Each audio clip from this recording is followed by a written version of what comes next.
Welcome back, everyone, to the Jonathan Kaiser podcast. It is my distinct honor today to be able to introduce a good friend, longtime business mentor of mine, and someone that really has shifted the consciousness of the business world in a meaningful way. Mr. John Mackey, co-founder and CEO for 44 years of Whole Foods. Welcome, my friend. Thanks for having me on, Jonathan. Good to see you again. Great to see you. So we're here, and for those who are on video, you can see the stack of books behind me here. John originally co-wrote the Conscious Capitalism book, and that was kind of the first time that I had been introduced to the fundamental concepts of conscious capitalism. John, can you just talk in a really high level about that as a starting point as we kind of dive into this conversation about your new book? Sure. Conscious capitalism is capitalism. So I always have to want to now preface it because there's so much confusion. It's not socialism. It's capitalism. It's shareholder capitalism, but it's really not an economic system. It's not a governing philosophy or governance structure. It's really a management philosophy, how you should manage your business. And we have three principles or four principles in the book that are we call the pillars of conscious capitalism. The first one is every business has this potential for a higher purpose besides just making money. Again, nothing wrong with making money. If business doesn't make money, it'll die. Profits are the lifeblood of business. Yep. But similarly to what Ed Freeman says, the founder of stakeholder theory, that my body has to produce red blood cells or I'll die. But it doesn't logically follow that therefore is the purpose of my life is to produce red blood cells. It's necessary, but not the purpose. And similarly, doctors, they make a lot of money, but that's not their purpose to make money. Their purpose is to help heal people. Teachers also are paid, but they educate. Engineers construct things. Architects design things. And every one of the professions refers back to some type of service that they are doing for other people. And money is exchanged for those services. Well, business is no different. It's the greatest value creator in the world. And ultimately, business, the higher purpose of every business will refer back to in some form or fashion to the value that they're creating for their customers in goods and services or whatever else it is that they're trading with their customers. So that purpose needs to be articulated. It can be inspiring to the business. It's the North Star. For example, Whole Foods' higher purpose was to nourish people and the planet. We're in the food business. We're selling healthy food. We're trying to nourish people. And that nourishment is not just for food. We wanted to create a type of culture that was caring and people love to work at Whole Foods, be one of the best companies to work for in America for 20 consecutive years. Okay, second pillar, besides after you get past higher purpose, is that all stakeholders matter. There's a sort of stakeholder interdependence. And by stakeholders, I mean customers are a stakeholder. That means they have a stake in the business and they're trading with the business voluntarily. So customers have a stake, they trade. Employees have a stake, they trade. Suppliers have a stake, they trade. Investors have a stake, they trade. And communities that we're part of, they have a stake and they also trade with the business. Right. So and once you understand that they're all important, they're not all equally important. That's something I think is confused today that I'll make a statement of. So clearly, a business exists to create value for customers. So in my mind, the customer is the most important stakeholder. And since you don't even need employees, they don't come until later. The second most important stakeholder are the owners of the business. So those are the big two. And then, but very shortly, as you grow a business, you begin to have employees. And so they become important because they're the ones creating value for the customers. And if they're unhappy, then you're going to probably have unhappy customers too. Yep. And then suppliers, every business has to be getting, whether it be energy from energy or water or electricity or goods, the goods that you might be turning into something else, you're manufacturing. We all have a variety of suppliers. Whole Foods had tens of thousands of suppliers, for example, all around the world for that matter. Mm-hmm. So all these stakeholders are sort of interdependent. And once you begin to see that, then you can manage the business more consciously so that you're creating these win-win-win scenarios so that all the stakeholders are benefiting, that you don't have these. I mean, there are always going to be some trade-offs in business, but the conscious business is seeking to minimize those trade-offs, seeking to create the most value for their customers and all their other stakeholders in a conscious way. And then the third principle of conscious capitalism is that we need a different kind of leader. Leaders that are not just there to line their own pockets and make as much money as possible while they're leading the business. We need leaders that are trying to fulfill the higher purpose of the business and that are servant leaders. They're in service to the higher purpose of the business. They're in service to the stakeholders. That's really what their job is. And so I really believe in that concept of conscious leadership. And then fourth, it's about creating cultures that allows human beings to flourish. It's very interesting today when we have these remote work cultures that have popped up after COVID. I kind of believe in a hybrid model, not to get us too far afield on that one. It's good that we can not have to be in the office every day, but it's very hard to maintain a culture if you're not connecting in person. So we now have to, in the brave new world we're in, we have to find ways to create cultures that allow human beings to flourish while also allowing some remote work in some cases, some of the time. So those are the four pillars: higher purpose, all stakeholders matter and are interdependent, conscious leadership, and a conscious culture. And that's what we wrote the book about. Those are the four principles. Yeah, and I am, for me, it's easy. I've met a lot of leaders and I have gotten to know a lot of leaders, and I've read a lot of leaders' books. And for me, what's different about you, and I know you're humble and you'll probably brush off this compliment, but it's very, very true for me, is of all the mentors and leaders in my life that are kind of out there pushing the envelope on a number of different important issues, to me, you really walk the walk. I mean, I've gotten to know you personally. You've been kind enough to let me stay at your home. Like I have seen firsthand the truth in the message. And so for me, it's one thing to write a book. It's another thing to create an entire movement. And I would suggest, and I'm sure that there's others that have contributed as well, but I would suggest that the single biggest factor in transforming business as a force for good in the world in this century has been the movement of conscious capitalism.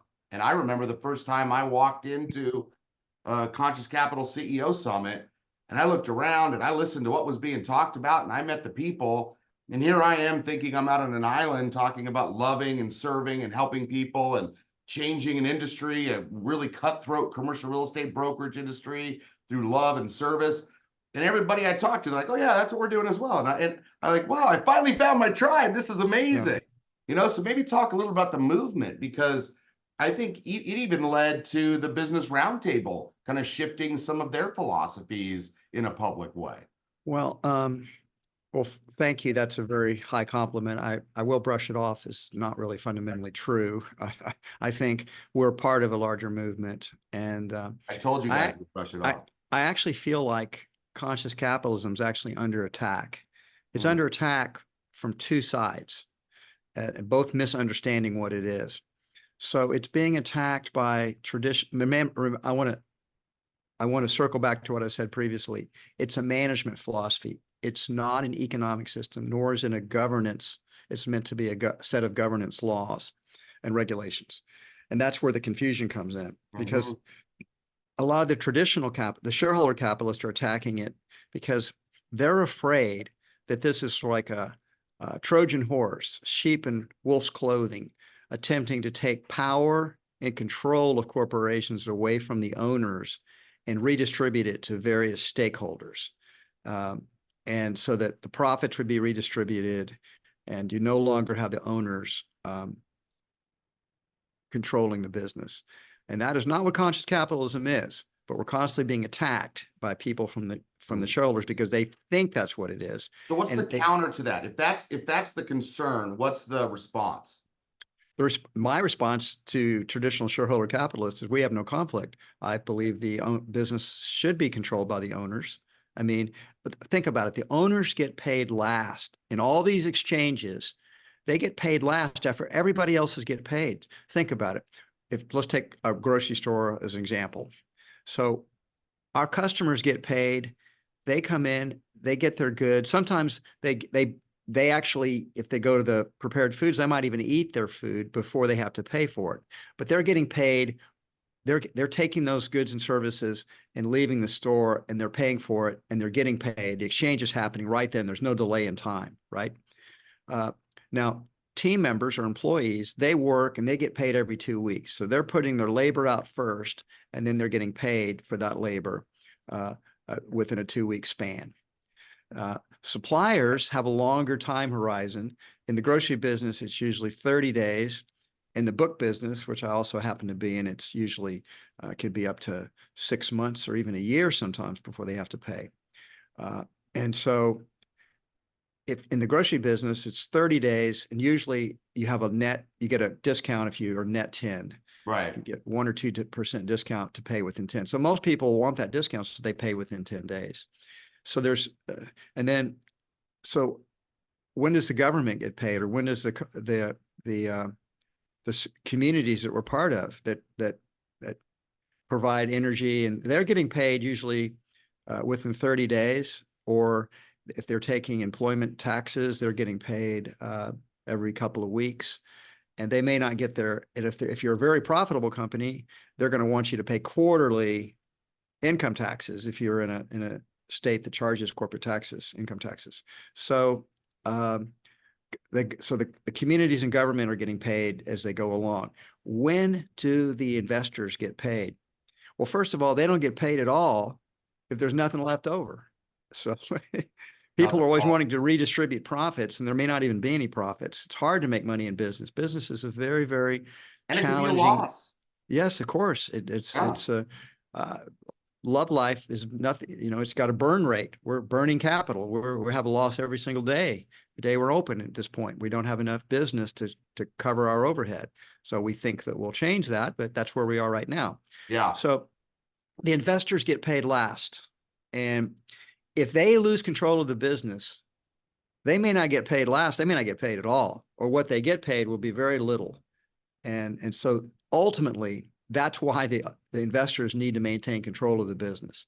So conscious capitalism is not about taking that control away from the owners. And once I explain that to the people attacking conscious capitalism from the shareholder perspective, they agree, but they say, well, conscious capitalism being misunderstood then. And yes, it is being misunderstood. But then I have to go to see where it's being attacked next. It's being attacked by, we'll call it the anti-capitalist, are trying to weaponize conscious capitalism as a method to take power from traditional capitalists. And that's why we're stuck in this middle, where their goal is, because they're anti-capitalist, they want to take the profits away, they want to take the control away, and they're using sort of stakeholders as a strategy to try to take it away. Well, all stakeholders matter, right? So let's have labor on the board, and we'll have a supplier group on the board, and we'll have the government on the board. We'll have customer representations on the board, and you can have your owner representation on the board. You're like one of 5 representatives on the board, and then collectively they'll decide what to do they'll control the company. Well, that'd be the end of capitalism as we know it. So, but you have to see that's conscious capitalism is kind of caught in this conflict between the anti-capitalist, traditional capitalist, when in fact, conscious capitalism is a management strategy. It's a way to manage your business in a more conscious way. And so that's how conscious capitalism is being misunderstood today, right? Pretty much by everybody. So how do we change that? I mean, how do we fix that misunderstanding outside of podcasts like this one? I don't know how to fix it, except, but you just gave the solution. You have to continue to be stating what you are and what you're not. It's a sad truth that once your brand goes out into the world, to a certain extent, you lose control of it, and people they can make it into something that it's not. And I'm deeply worried that might be happening to conscious capitalism. Well, yeah, and I think that's a good segue too. So the third pillar of what you talked about was your second book, And I was very humbled and honored to be one of the people that you highlighted. And again, I will say that, I often feel the same way as you, where I'm not sure that I deserve the credit and the accolades, but certainly our intentions are there. But maybe just talk briefly about that, and then we'll get to the new book, because I think it's a progressive story, right? It's a story of conscious capitalism through to the, tell-all that you just recently wrote. Right.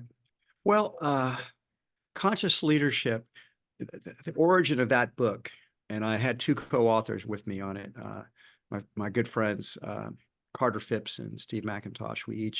We wrote the book collectively, but we each had 3 chapters. There are 9 chapters. We had 3 chapters we each focused on. And I think the heart of the book are the principles of conscious leadership that we articulate early on. So some of those are right out of Conscious Capitalism, right? The first one is have a higher purpose. So purpose is right there at the beginning of conscious leadership. And so it's a fundamental piece for not only conscious capitalism, but conscious leadership. By the way, the origins of this book are that we have a section in Conscious Capitalism about conscious leadership. And there was so that book came out in 2013, and Conscious Leadership was published in 2020. And in that 7-year gap, I heard again and again and again more questions about, you don't write enough about leadership. Could you do, we need to know, because all these business people would come to conscious capitalism and they wanted to know, how do we operationalize this? These are great ideals, but how do we do it in the real world? Yeah. So we need to know more about conscious leadership. So writing the book Conscious Leadership was an attempt to address that gap, and I think we did address it. And so the purpose being the first principle that we articulate in both Conscious Capitalism, Conscious Leadership.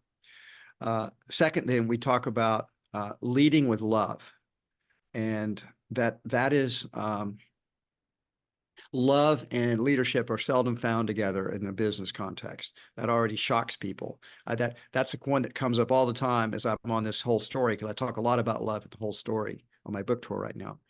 And so, but love is absolutely critical to being effective leaders, in my opinion. If you're not going to have just a strictly professional culture, if you're going to have a more human culture, then people have to be able to show up and be kind of their more authentic self and not just a professional persona. Yeah. And if the work's going to be satisfying to them, and of course, being being authentic and being themselves means you have to bring love into the workplace. By love, I don't mean romantic love. I don't mean sex. That can be a different topic. But it does mean that we care about the people we work with. They're our friends. We develop relationships with them, and they care about us. We care about them. And so a lot of people just segregate their work from, look, when I go into the office or I go into the workplace, I put on my professional persona and I leave my friendships, my love, my family, all the things that are most important to me. They're not in here. And I just think that's not very human. I don't think that's very fulfilling. So I believe the love has to come into the workplace with you. And that just means having an open heart and caring. And a leader leads with love. And that doesn't mean they can't make tough decisions. It means, though, that they're gonna make decisions that are in the interest of the whole organization and all the stakeholders, and particularly the customers and the investors and the team members, employees. But the other stakeholders are also important. And love just means caring. I mean, part of the reason you're going to make those decisions is that you are acting with love. You lead with love. You care about the people you work with. And even when you have to make a difficult decision by like having to let somebody go, you can still do that from the place of love, of genuinely caring about them and generally trying to help them find another place, another job. I think the mistake is that people think they have to be tough, to be masculine, they have to cut off this loving part of their being. And the art of it is to be able to be both integrated, to be both strong and loving. masculine and feminine. We need both of those energies in our workplace. So leading with love is a very important thing. I talk a lot about it. I actually did author that chapter originally in the book, although of course Carter and Steve improved on it. So that's one that was really important to me. Well, And I just on that point, I remember your presentation on love at Conscious Capitalism a few years ago. yeah, And that was profoundly moving for me. It was the first time I'd heard a leader get up and speak on the topic of love. Again, in our business, I use the word love a lot, and at the beginning it was more heightened, but even today people look at me a little sideways when I say the word, but it yeah. really is such a critical part of what we've done. Well, and it's easy to talk about. You have to walk the talk, right? Yeah. I mean, you have to show up, and and that's why I say you have to lead with love. And if you want to have love at your workplace, you can't just talk about it. You have to demonstrate it. Yeah. And one of the things that I talk about this all the time when I talk about love. If you want to have more love in your workplace, start with ending your meetings with appreciations. You cannot do an authentic appreciation of someone without opening your heart. You cannot make an authentic. People know the difference between flattery and actual authentic love. And they know the difference. And so they can tell when you're playing, well, most people can know the difference most of the time. You can sometimes fool people for sure. But at Whole Foods, when we did appreciations, there's so much judgment that goes on in a meeting. You're judging people. What a windbag. That person will, it's like their ideas are not cogent. I wish they'd just move off this topic. And there's lots of judgment that's going on in meetings. And judgments are the opposite of love. When you're criticizing and attacking, you're not really in your heart, you're not really loving. So appreciations are a way when the meeting's ending for people to reconnect in a heartfelt way. And they're not mandatory, you're not forced to do it, but people have the opportunity to do it. And of course, if you're the leader, you have to lead by example. So I would almost always start out appreciations to get it established. But then once people get used to it, they like it. It feels good to tell people to thank people for things that they've done for them and to be thanked. And 100%. so anyway, so lead with love. Then the next principle is integrity in all things. Integrity is like love, it's complicated. Love has many attributes to it: generosity, kindness, compassion, forgiveness. These are all types of love that are all manifestations of love. Well, similarly, integrity has honesty, truth-telling, authenticity, trustworthiness. These are all types of integrity. So integrity in all things has to be a guiding principle in the conscious leader. We act with integrity. We tell the truth. We don't lie to people. If we make a promise, we keep it. We show up as we really are. We don't try to deceive people by pretending to be something we're not. We give trust to people. We assume good intent. We give trust, even though sometimes that trust may be betrayed and we have to change, but we assume good intent until trust has been broken. So integrity in all things we do. And I have found integrity not to be extremely rare, but it's also not that common either. We could use a lot more integrity in our business. Well, and it's not like it's a zero-sum game either, right? There's times where I catch myself out of integrity and I got to realign. Yeah. So it's sort of like you said, it's a North Star. The fourth principle I'm going to talk about, and then we'll leave conscious leadership, although there's a lot more to the book, is find win-win-win solutions. My favorite one out of that. I've taken so much from that point. And by win-win-win, it means good for you, good for me, and good for all of us. And people say, well, I don't know why you need that third win. And I say, well, like you could hire a hitman to kill your wife. That might be good for you. It might be good for the hitman, you're paying him, but it wouldn't be obviously good for your wife, and it wouldn't be good for our larger society if No, murder no. is what you're doing. Right, right. So it needs to be, the third win is important. And the interesting thing about, if you start to think win, win, win in every negotiation, in every situation you're in, not only will it transform your life and the way you conduct business, the win-win-win is almost a complete ethical system. If that's all you did in every circumstance is do a win-win-win, you would find you wouldn't have any more ethical quandaries any longer. They disappear. Mm. Well, So what I remember from our personal conversations about this topic after I read the book the first time is I remember you saying they're not always the easiest to find, right? You have to work a little harder to find them, yeah, but when you do, they're more sustainable, right? They're more long lasting. So it's not just that they're the right thing to do, right? It's tying the right thing to do to, and that's the point for me that I love most about conscious capitalism. And you talk about it in the whole story, which again, I think is a groundbreaking book that everybody should read. But it's this idea of just because you're doing the right thing, it doesn't mean you're just doing the right thing for right thing's sake. And that's valuable, but it also has positive consequences throughout your business and throughout your life. And I think I call that the, kind of the additional, the extra stuff. But that becomes almost a reason in and of itself to do it outside of just the fact that it's the right thing to do. Would you agree with that comment? now I not only agree with it, I'll take it a little bit further.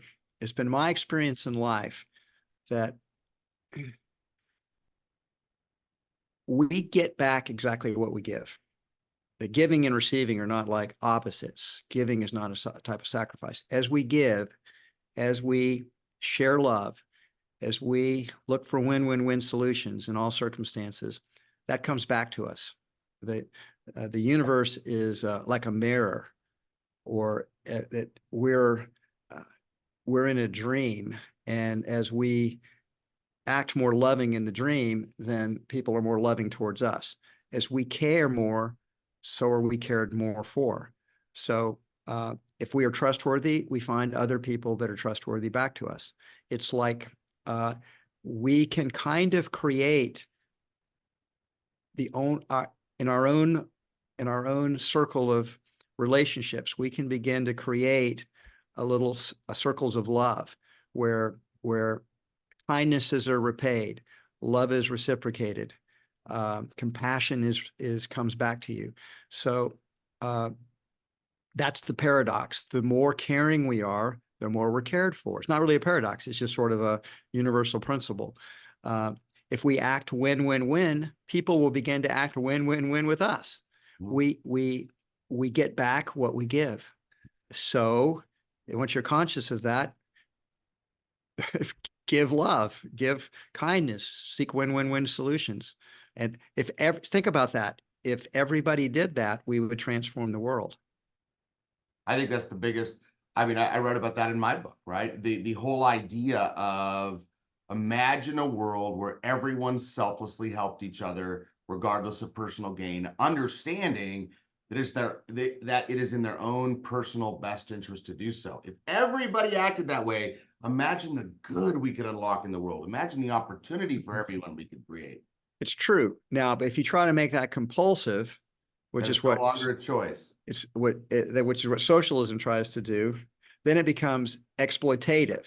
It's like, well, I want you to give, but I'm gonna ensure that you do. Well, now you just entered into the beginnings of a totalitarian culture. So I'm talking about pure voluntary love and caring.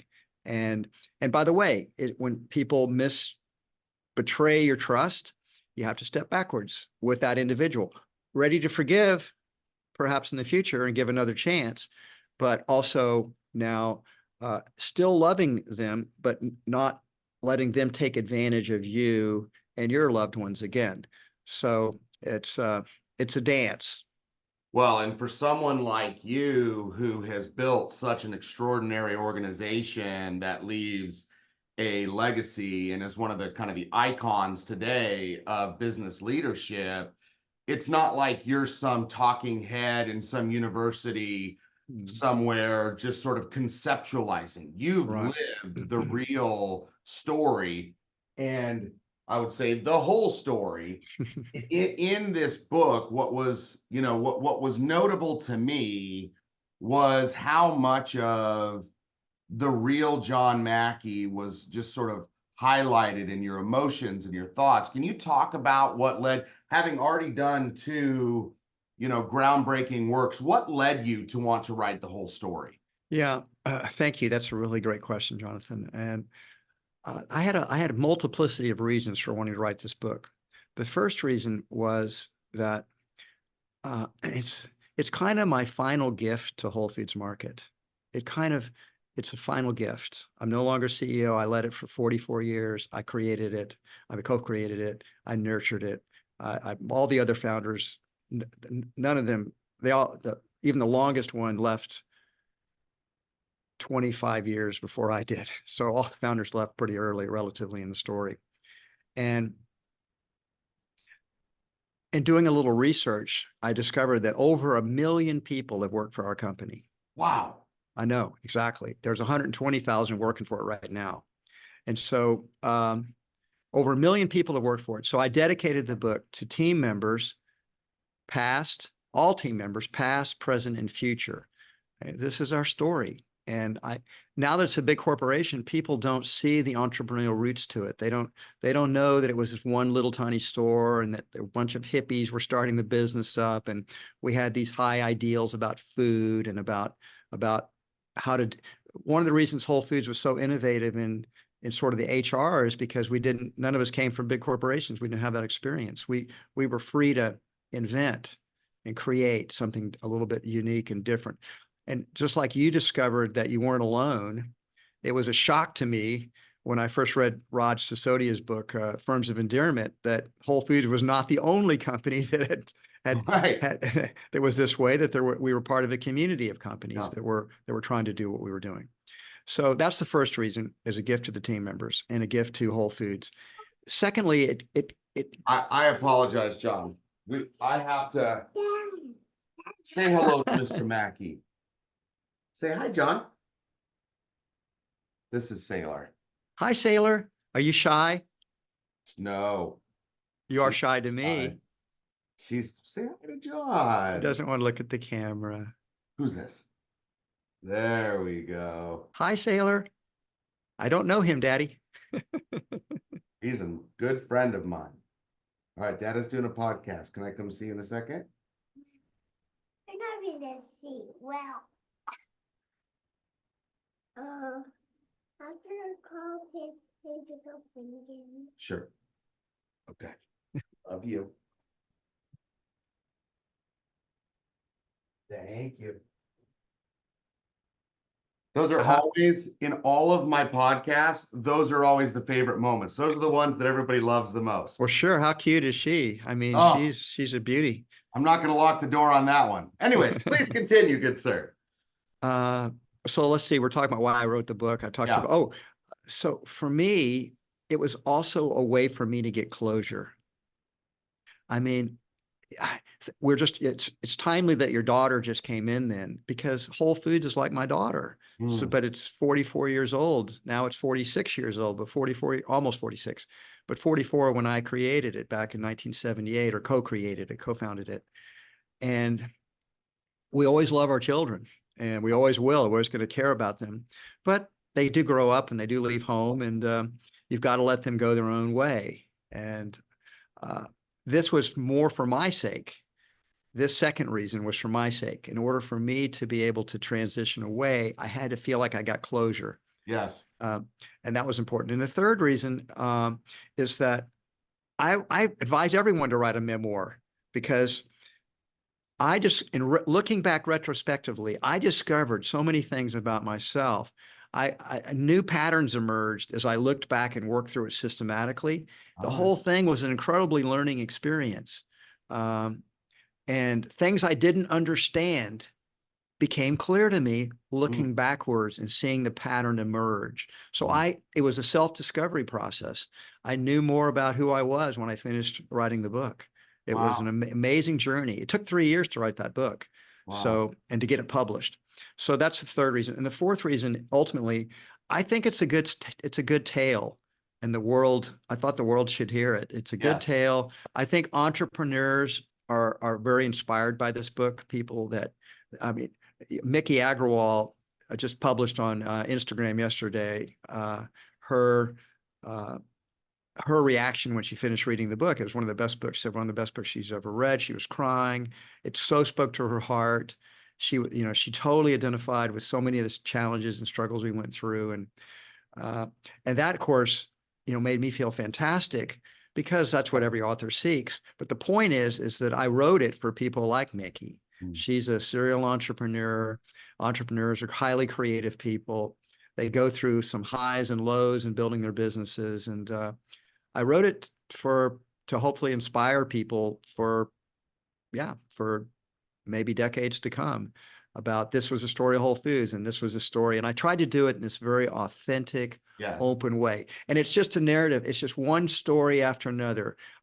We wrote the book by telling us stories at certain periods of time. And in the story, I could show how the company was evolving and changing and how I was changing as a leader and as a human being. It also is my own spiritual journey of awakening deeper and deeper and deeper into care and love. Well, I think it's extraordinary for all of those reasons. And what I think stood out to me the most, and what has always stood out to me with you, is the authenticity in it. And a lot of times, especially when you have an association with a certain ideal like conscious capitalism, people make assumptions that it's all just love, butterflies, and rainbows, and they don't understand some of the really challenging scenarios you had to go through. I'm just going to grab a couple pieces from this book and ask you about them. Sure. On page 125, you say this: as much as I want to build cooperative relationships with all my partners, it wasn't always possible to do so successfully. Human beings are also wired to compete. We envy those we perceive as having more success, attractiveness, wealth, fame, power, and so on. And we have a tendency to insist on the fundamental rightness of our own versions of reality, even when it comes at great personal cost. I was learning all these lessons even as I was trying to become more skilled at balancing the inevitable authority of my leadership position with my desire to collaborate and share. Wow, that paragraph hit me when I read that. That is, to me, I would love for you to expand upon that, because that's such a powerful, it's the yin and the yang. It's trying to figure out how you be a successful business leader and do the tough things while still leading with love. Can you comment on that, Yeah. that paragraph?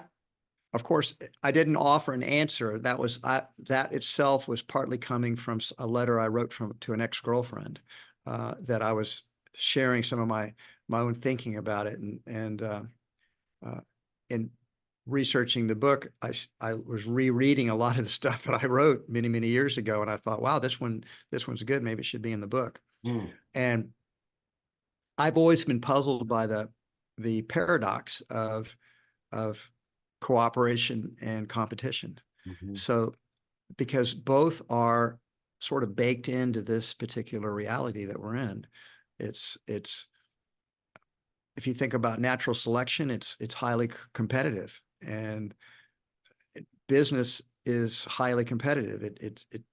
And when competition is taken to an extreme, it becomes war, and you kill.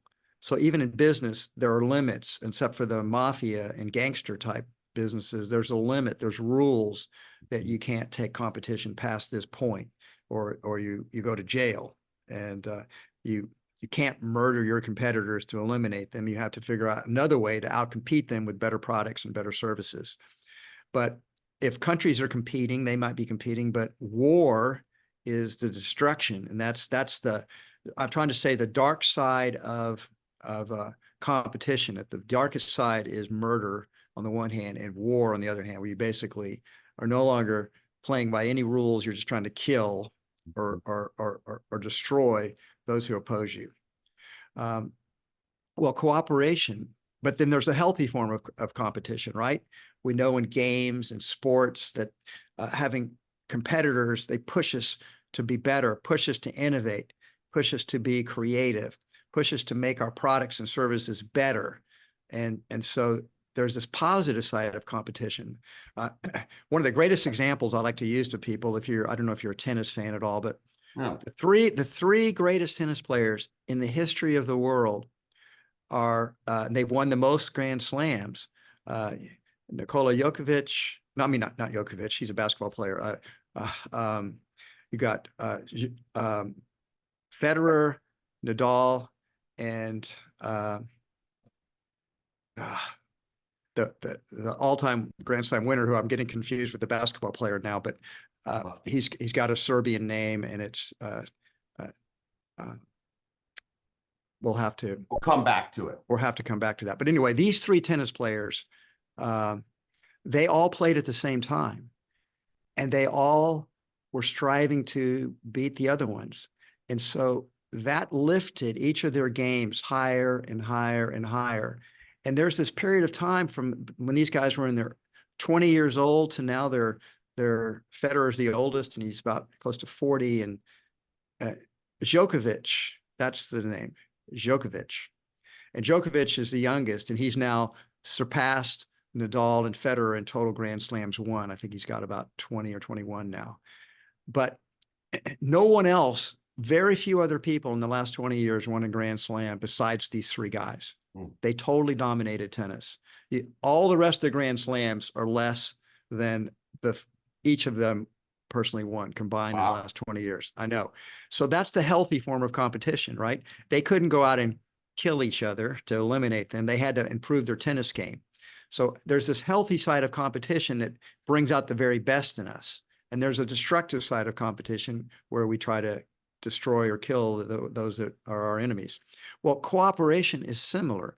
There's this healthy side of cooperation where we work together and cooperatively, and we see this in teams, whether it be team sports. We can see it in corporations where we're cooperating together, and our joint product, the sum is greater than the whole of the parts. There's the synergies. Sometimes my best ideas, I come up with a good idea, but then somebody else iterates and builds on that idea, and then I build on it again, and we have this positive upward spiral of innovation occurring. We see this in our corporations all the time, and we're seeing it. You see what happens when you have these great companies compete with each other. And we're seeing it now in AI, but we saw it with the internet. You could see it in search. And now we're seeing it in electrical vehicles. With Tesla was a trailblazer, but now we're seeing other entrants come in. So there's this healthy side of cooperation, and yet there's also a downside to cooperation. The downside, if you have to get complete agreement all the time, that no one can disagree, that you can't, that cooperation is sought as the opposite of competition, and cooperation is good and competition is bad, so we just need to only cooperate. You end up with sort of bureaucracy, stultifying, lack of creativity, and you basically progress stops. So what I'm trying to do in the book there is say, these are the paradox. Evolution is a synthesis of both competition and cooperation. So is capitalism. So is the economic ecosystem of innovation and creativity. It has rules. There's limits to competition, but the competition is being channeled cooperatively to make progress. So that's what I was trying to do there. And it's the same way in our relationships. These are fundamental principles of reality. We are both beings. It's built into our DNA. We both cooperate and we compete. And there are healthy forms of both of those, and there are unhealthy forms of both of them. That's why I love that paragraph. I thought it was such a beautiful sort of snapshot of that. And I think that's, one of many leaders' biggest challenges is trying to find that balance. And it's an ever moving needle, right? Because things change. So we have to change with them. We have to change with them. I'm going to jump to another part in the book on page 259, where you're talking about your letter of complaint from the NLRB. Can you talk a little bit about that? Because as someone who's built an organization with such a focus on helping people and being a collaborative workforce, you know, to me, that was an interesting highlight that kind of punched you in the gut. Yeah, what we're talking about here, what Jonathan's referring to, is back in the year 2002, Whole Foods Market, one of our stores in Madison, Wisconsin, there had been a professor, a political philosophy professor, whose class project that summer was to unionize Whole Foods Market. And so several of the students hired into the store, and they organized the store. And we had a union vote, and we lost that vote. And so a union was voted in. And we had about 150 stores about that at that period of time. And for me, that was a complete wake-up call, because it was like, wow.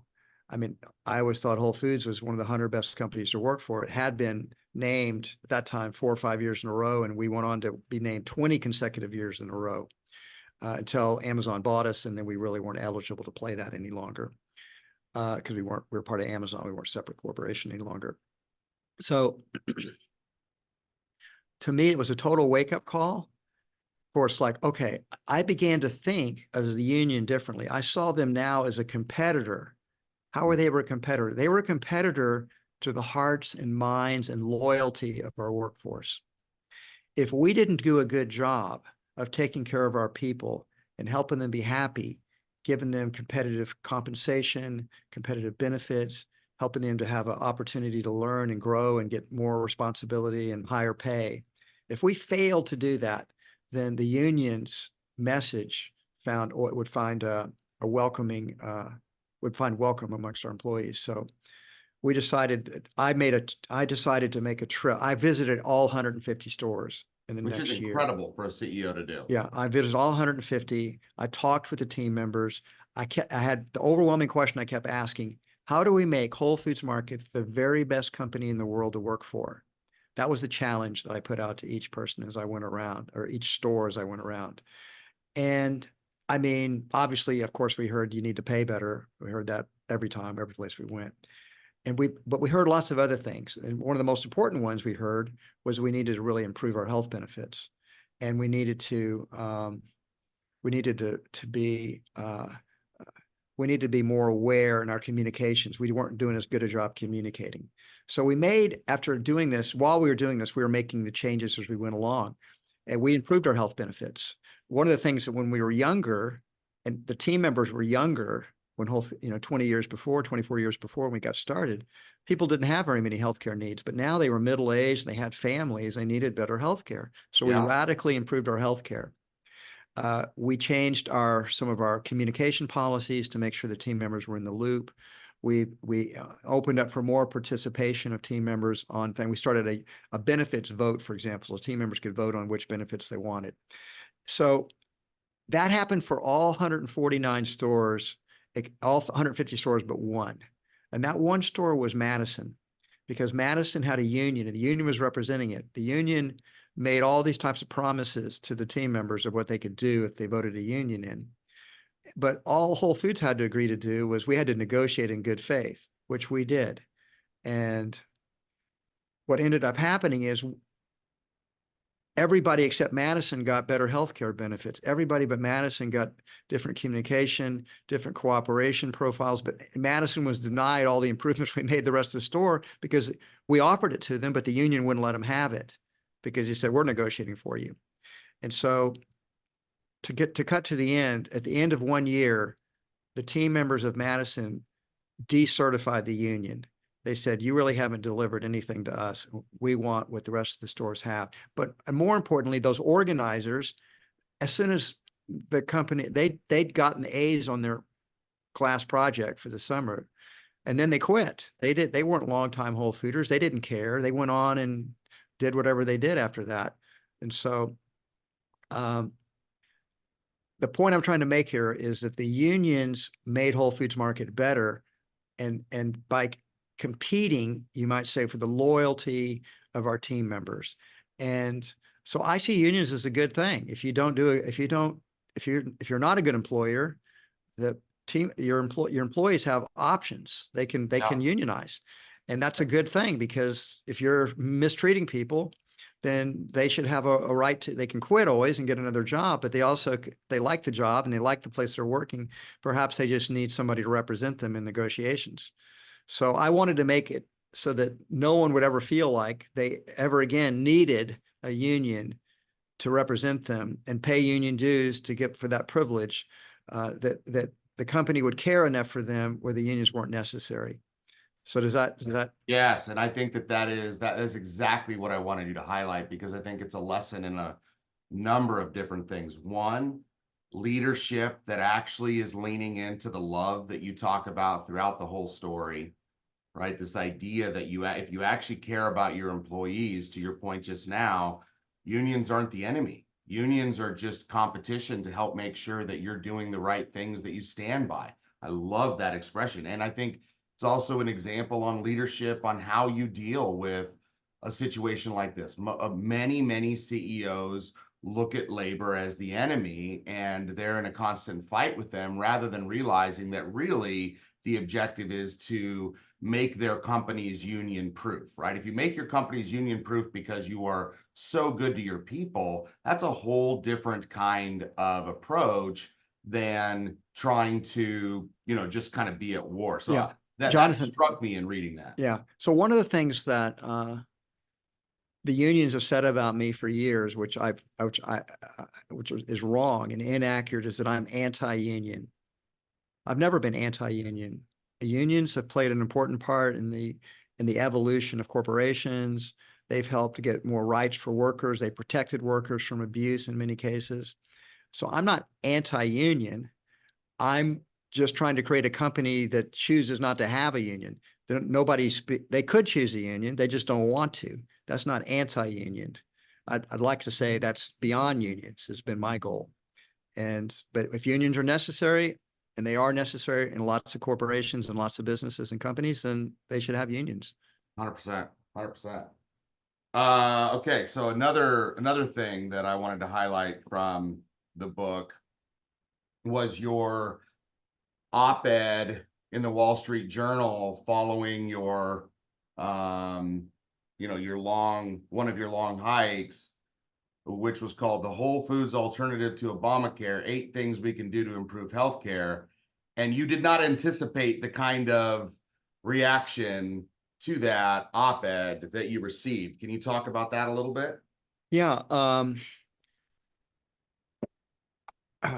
I wrote an op-ed in the Wall Street Journal back in 2009, and I wrote it just before I was about to go on this 1-week hike in the 100-mile wilderness on the Appalachian Trail in Maine.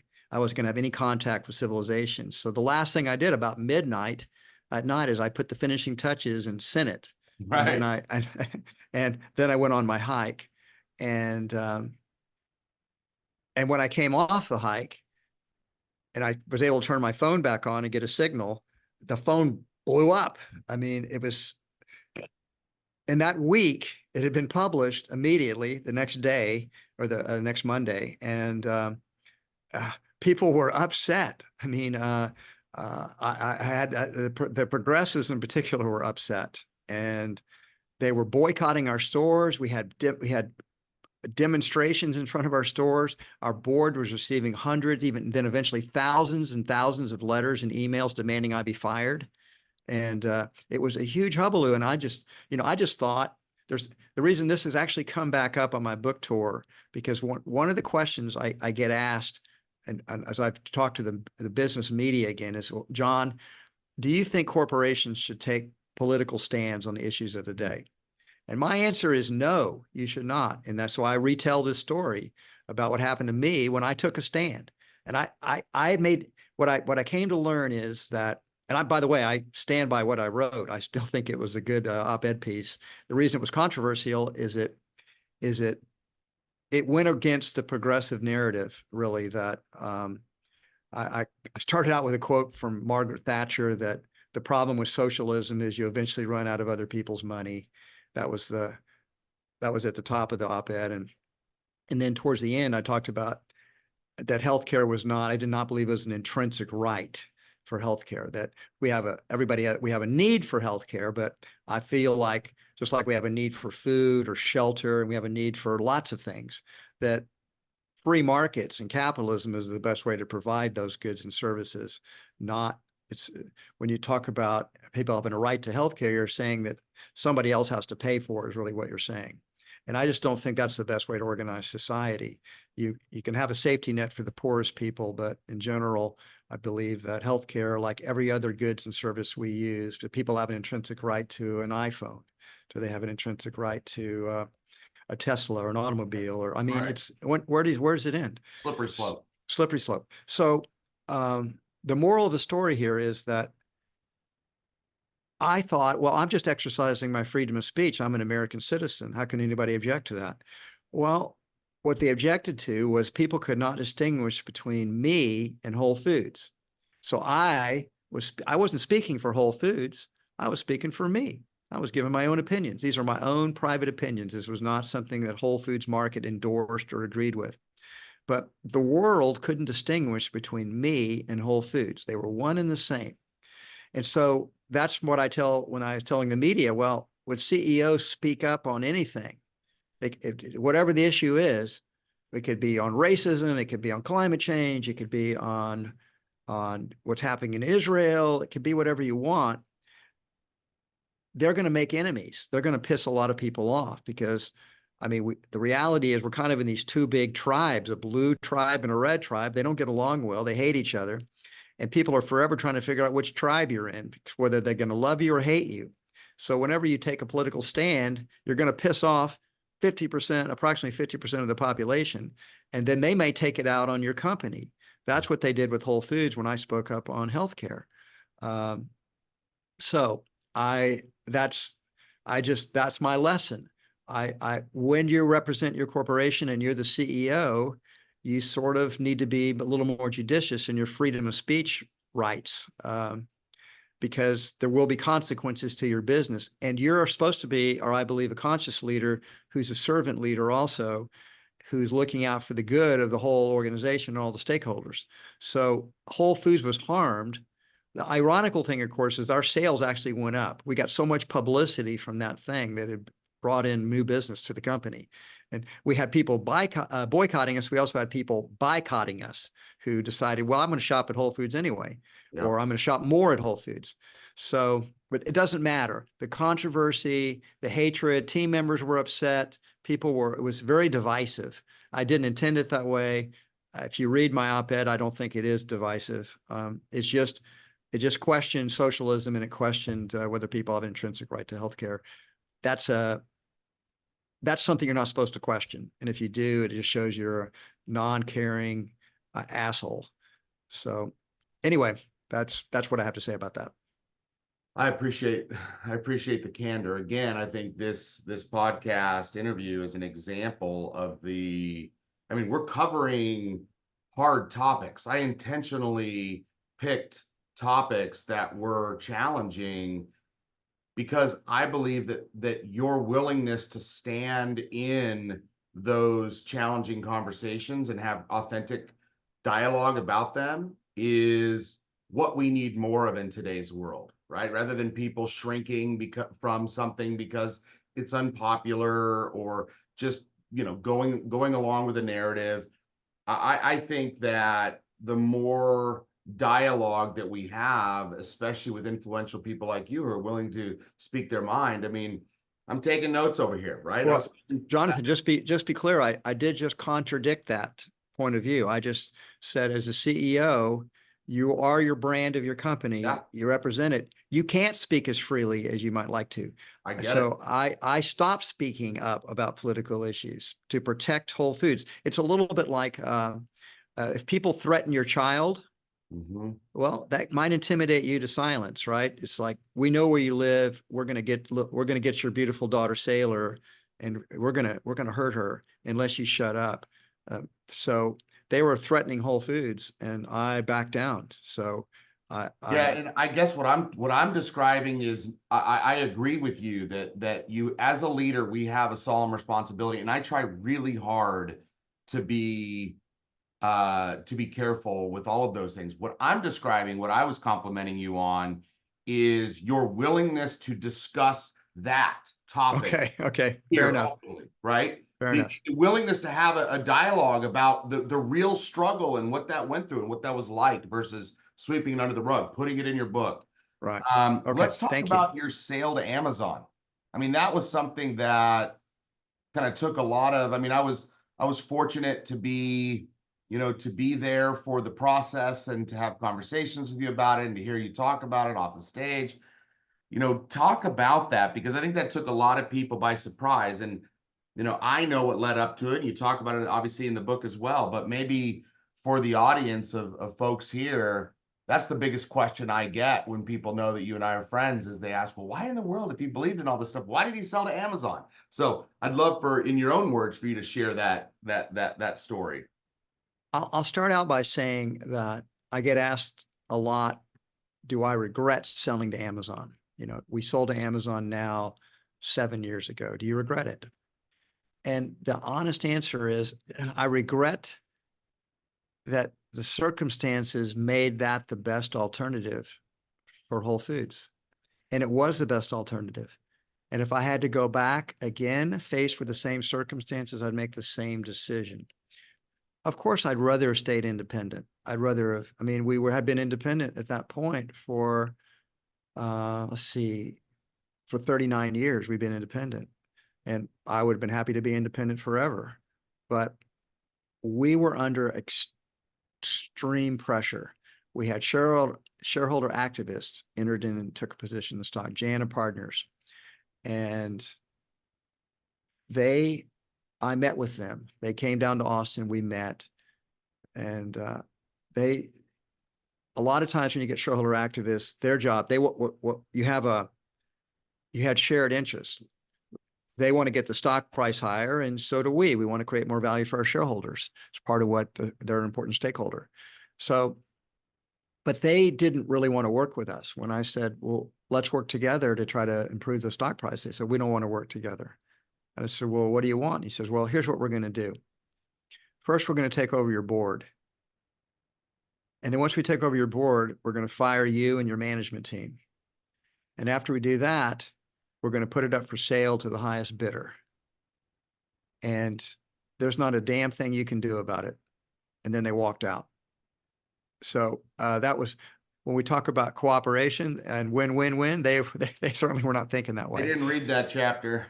So then, I mean, we did lots of things. We did hire investment bankers and lawyers. We developed a plan to fight the activist.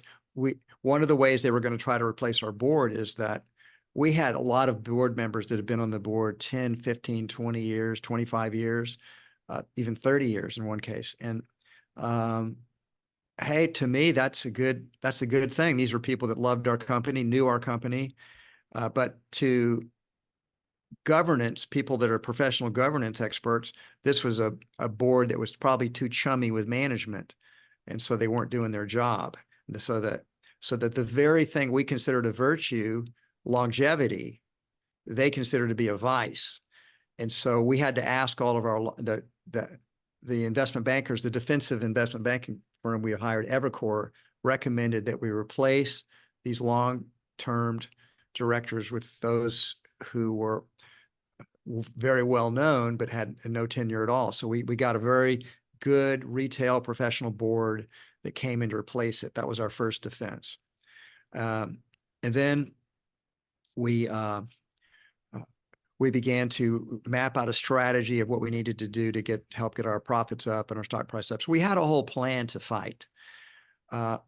We also were looking at other options, maybe selling the company to a friendly buyer that would let Whole Foods alone. And we'd like Warren Buffett would have been a perfect partner for us. And we talked to Warren, and he made a joke about it. Kind of, it's like, well, I own a Dairy Queen, and I'm famous for, I just kind of live on hamburgers and steaks, and I don't think this is a good brand fit for me.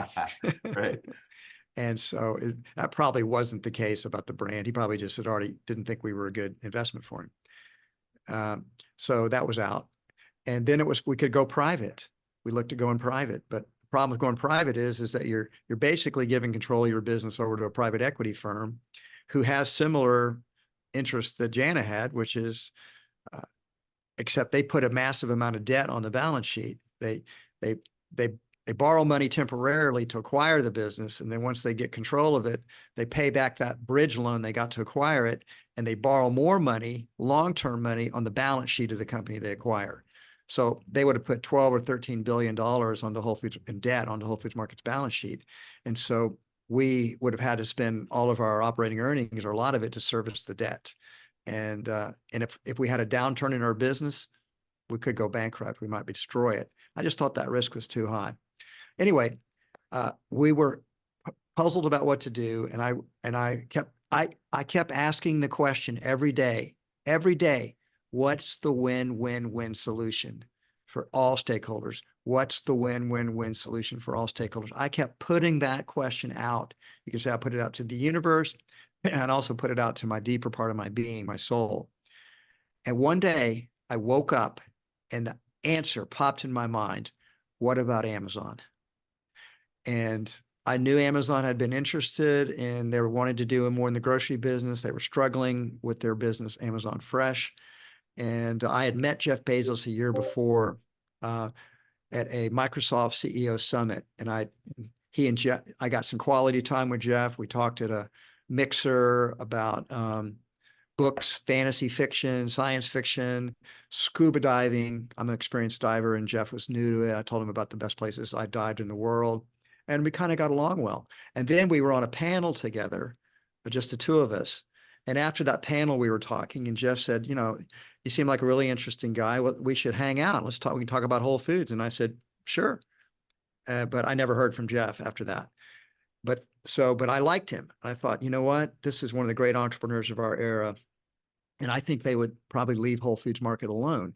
So we found a way to contact them, and they were interested. And so I flew down there with 3 guys from my senior leaders on my team. The 4 of us went and met with Jeff and 3 leaders on his team. And we had an amazing 2.5 to 3 hour discussion about what it would be like if we merged companies. And it was an amazing conversation. It's kind of like when you fall in love with somebody, you might have the conversation where you just have a meeting of souls. Yep. And they had so many good ideas, and we had so many good ideas of how we could help each other, that 2 days after that meeting, they sent a team down to do more due diligence on Whole Foods. And 6 weeks after that first meeting, we'd signed an agreement to get married. They ended up being the solution. And of course, I have a lot more details in it in the book, the Amazon solution. But I mean, it was just the best solution given the circumstances we were in, because I didn't want to have the company sold against our will I didn't want our board to be fired, and I didn't want the management team to be fired. I didn't want, if we'd been sold to Kroger or Albertsons or some other supermarket company, what they would have surely done is they would have eliminated our corporate offices and taken it all into theirs. Our quality standards might have changed. They would be under a bribe. We'll call it a bribe from companies like Coca-Cola, PepsiCo, the big food companies who want to sell their products at Whole Foods. And we have quality standards, so we don't sell a lot of the items they want us to sell. Those quality standards would have been watered down. Our culture would have been changed. All the supermarkets are heavily unionized. And I actually had a meeting with Albertsons on an informal basis. And I talked about it. And I asked him a question. I said, what percentage of your company is unionized? He said, 75%. CEO did.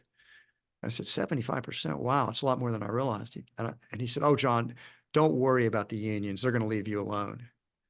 And I said, no, they're not. They're not going to leave us alone. They're not going to leave us alone. You already have history with that. So you have to see the context of what was happening then and what our alternatives were available to us. Amazon was the best solution. And then I go into some detail in the book towards the end about summing it all up about Amazon. Most of that merger has been really good for Whole Foods. And I go into great detail about how people don't say whole paycheck very much anymore. Part of the reason why is Amazon let us cut our prices 4 times in the first 2 years. If we'd stayed private, do you know how hard it is to cut prices? And I mean, when you have quarterly earnings pressure, if you're selling something for $1 and you start selling it for 90 cents, in the long run, that's a good strategy. You'll get more business. In the short run, your sales just drop 10%. Yeah. And your comp sales, your same store sales plummet, your profits plummet. And when you've got activist investors, you're just toast. So Amazon not only dropped our prices, they gave everybody in the company got a pay raise within a month of the acquisition, even though that lowered our profitability considerably. Technology, wasn't a strength of Whole Foods. They put in, when COVID hit, they were able to scale us up for delivery. They spent tens and tens and millions of dollars to get Whole Foods up to delivery very quickly. And during the COVID, we were very, very good at delivery, and delivery became a large percentage of our total sales. And they delivered for free, which I was arguing with them the whole time. Don't deliver for free. My God. I mean, it costs us $20 to make a delivery and you're going to do it for free. It's going to wipe out all of our profits. There again, we're thinking long-term and said, we're going to do it anyway. So Amazon's been a good partner for Whole Foods. Not a perfect partner. I talk about some of the cultural differences that are there, but overall, a good partner. They helped us. And most importantly, they didn't try to change us. Right. They let Whole Foods be Whole Foods. They didn't try to convert us into Amazon. And I think the details around that in the book, the whole story, is key. Last question for you, because I know we're getting long on time. Yep. It's easy to do when we get together and talk about topics we're both passionate about. But tell us about your next venture. I mean, it's something that you and I would talk about on walks, and kind of what your next iteration is, and something that I'm grateful to be able to be a small investor in. But I just would love for you to kind of share, the next iteration of your life, because of the way you've treated your body and your health, you have a lot of life left, and you're still very, full of energy and full of life. And I remember, I think at a dinner at your house one day, you said you're more excited today than you are even when you were younger building Whole Foods. So talk about this next phase of your life and what that looks like, and what your new mission is, or expand mission.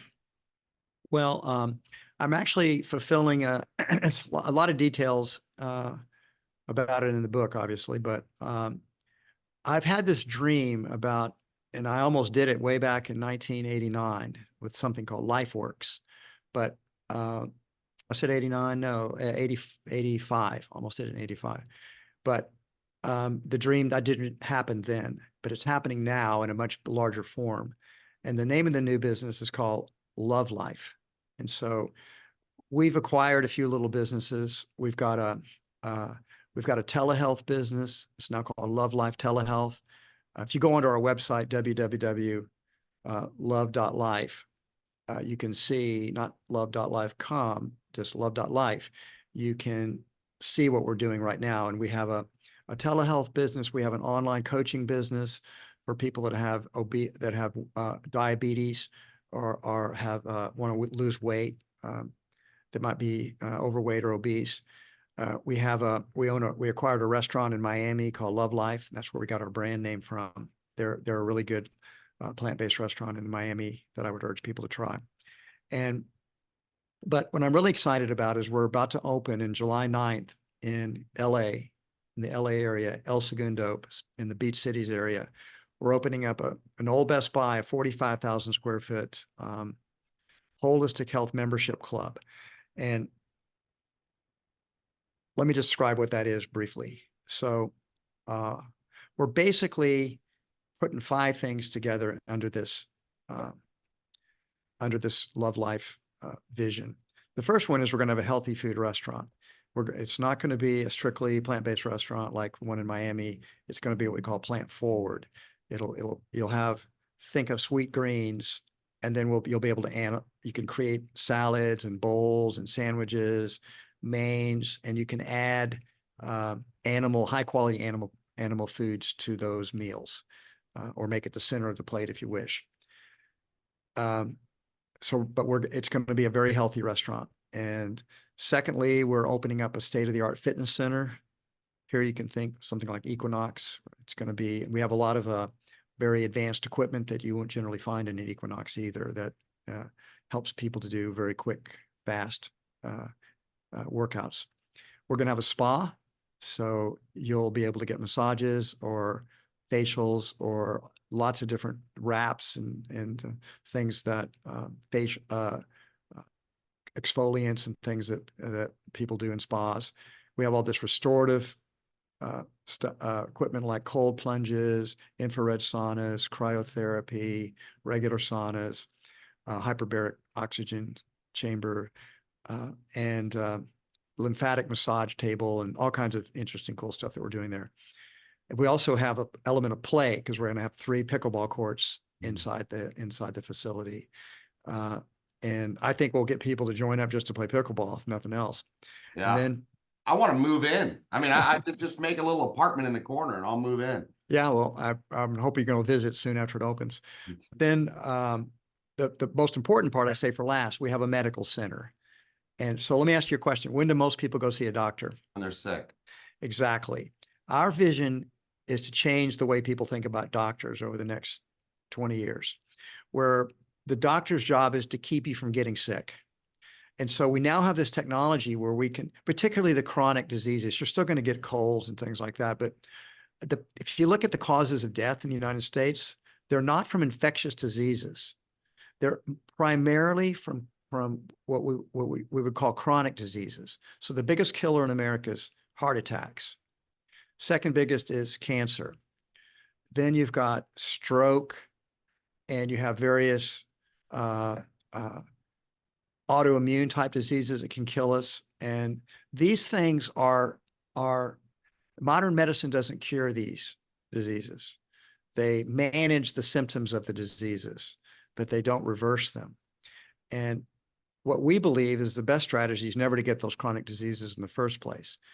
And if you get them, to detect them at a very early age and working with the medical team and a wellness coach to reverse the diseases.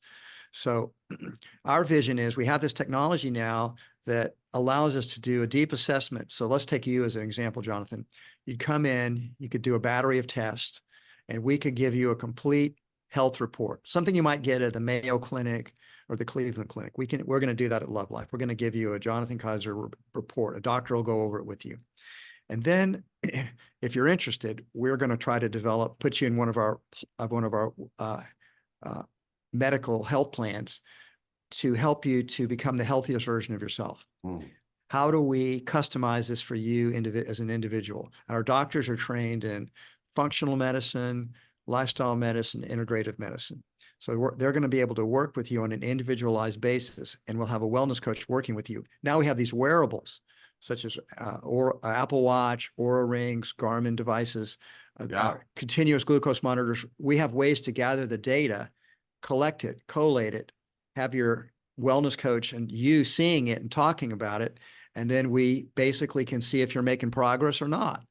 And if you're not making progress, well, they're gonna figure out the reason why and tweak the plan accordingly. So that's the health vision, but it's more than just physical health that we're going to try to work with.